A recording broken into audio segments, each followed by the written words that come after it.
15ই August বাবা মা ভাই বোন যা হারিয়েছি, আমাদের বিচার চাওয়ার কোনো অধিকার ছিল না। কিন্তু আওয়ামী লীগ যখন সরকারে এসেছে তখনই এই বাংলাদেশের উন্নতি হয়েছে। কোটা আন্দোলন হয়েছিল 2018-তে, আমরা এটা মেনে নিয়ে বাতিল করে দিয়েছিলাম কোটা পদ্ধতি। পুরা জুন মাস চলে গেল। জুলাই মাসের 7 তারিখ থেকে হঠাৎ দেখি আবার কোটার জন্য আন্দোলন, যখন কোটা পদ্ধতি নাই আর আন্দোলন না, সেখানে দেখা গেল ঝাঁকে ঝাঁকে সব জড়ো হয়ে যাচ্ছে। তাদের এক দফা দাবি ছিল কোটা সংস্কার, সেই যে দাবি করেছে সেই দাবি সংস্কার করে দেওয়া হলো। কিন্তু সেই সংস্কার করে দেওয়ার পরেও তাদের আন্দোলন থামে না, দাবি থামে না।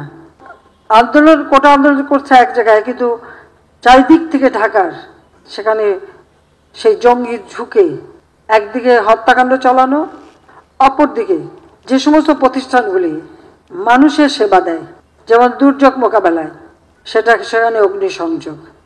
বাংলাদেশ টেলিভিশন, সেখানে অগ্নিসংযোগ।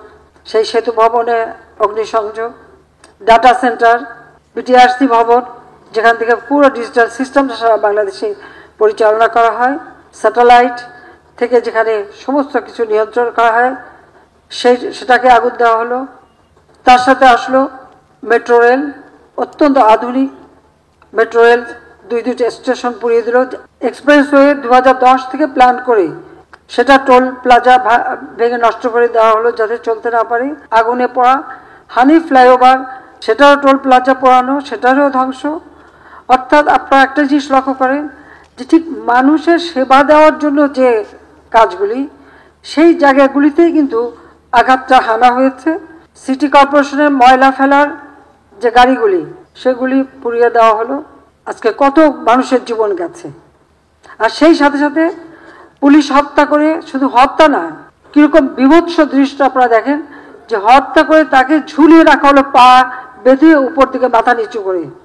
পুলিশের উপরে আক্রমণ, কত গাড়ি পুড়িয়ে দেওয়া হয়েছে। র্যাবের গাড়ি চালাচ্ছে, তাকে যেভাবে মারা, বাড়ি বাড়ি ঢুকে ঢুকে কোথায় পুলিশ আছে, পুলিশকে মারতে হবে। আর আওয়ামী লীগ কোথায় থাকে, তাকে মারো। মসজিদে ঢুকে মসজিদের মাইক ব্যবহার করে মিথ্যা অপবাদ দিয়ে মানুষ ডেকে নিয়ে এসে তারপরে এই নারকীয় কাণ্ড চালানো হয়েছে। এবং এ পর্যন্ত অনেকগুলি মৃত্যুর খবর আপনারা পেয়েছেন। বাংলাদেশে আসার পর থেকে আর 75-এর পর থেকে তো আমরা শুধু লাশের মিছিলই পাচ্ছি, দেখছি। এবারেও প্রায় 200-র উপর মানুষ মারা গেল। দোতলা বাড়ির মধ্যে জানলার কাছে ছেলেটা, তার গুলি লেগেছে, বলে হেলিকপ্টার থেকে গুলি লেগেছে। আপনারা বলেন হেলিকপ্টারের গুলি ঘরের মধ্যে ঢুকবে কিভাবে? আর সেই গুলি ঢুকে কিন্তু দেওয়ালে যে ফুটো করে দিয়েছে। সেখানে তদন্তের জন্য লোক গেছে, তারা দেখে তারা সেখানে হেলিকপ্টার দিয়ে গুলি করলো কিভাবে। যখন পুলিশ আটকা পড়লে, যখন বিটিভিতে এখানে আগুন দিচ্ছে একটা পর একটা, আমরা হেলিকপ্টার থেকে সেখানে পানি দিয়ে আগুন নেভাবার চেষ্টা করছি, কারণ ফায়ার ব্রিগেড যেতে পারে না। আমার সব থেকে আধুনিক ফায়ার ব্রিগেডের যে গাড়িগুলি সব পুড়িয়ে দিয়েছে, মানুষগুলিকে মেরে তাড়িয়ে দিয়েছে। তখন বাধ্য হয়ে হেলিকপ্টার থেকে আমরা পানি দিয়ে সে আগুন নেভাতে চেষ্টা করলাম।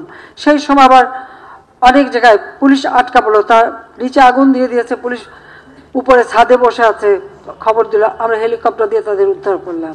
শুধু পুলিশ কেন, অনেক জায়গায় বিভিন্ন বিল্ডিংয়ে যে সমস্ত কর্মকর্তারা আটকা পড়েছে, আমরা হেলিকপ্টার দিয়ে দিয়ে তাদেরকে উদ্ধার করেছি।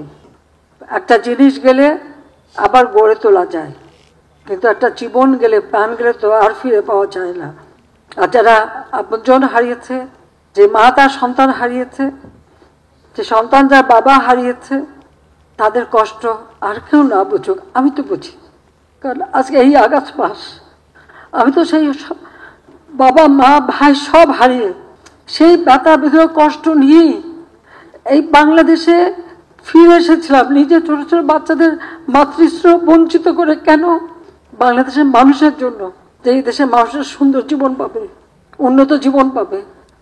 এই যে এতদিন এত শ্রম দিলাম, কষ্ট দিয়ে, নিজের দিকে তো তাকাইনি, নিজের ছেলেমেয়ের জন্য কিছু করিনি। যা কিছু করেছি মানুষকে দিয়েছি। প্রতিটি মিনিট, প্রতিটি সময় দিন রাত পরিশ্রম করেছি, কারণ তিনি আমাদের রক্ত দিয়ে গেছে, তিনি কিছু নিয়ে যাননি, কিছু নিয়ে যাননি। আবার কি এক টুকরো কাফনের কাপড়ও নিয়ে যাননি। তার গরিব মানুষের জন্য ওই রেড ক্রসের মাধ্যমে যে কাপড় দিতে, সেই কাপড়ের পাড় ছিঁড়ে তারপর সেই কাফন দেওয়া হয়েছিল। আর আমার মা ভাই তাদের কাউকে কোনো কাফন দাফন কিছুই দেওয়া হয়নি, কাজে তারা কিন্তু কিচ্ছু নিয়ে যায়নি, দিয়েই গেছে।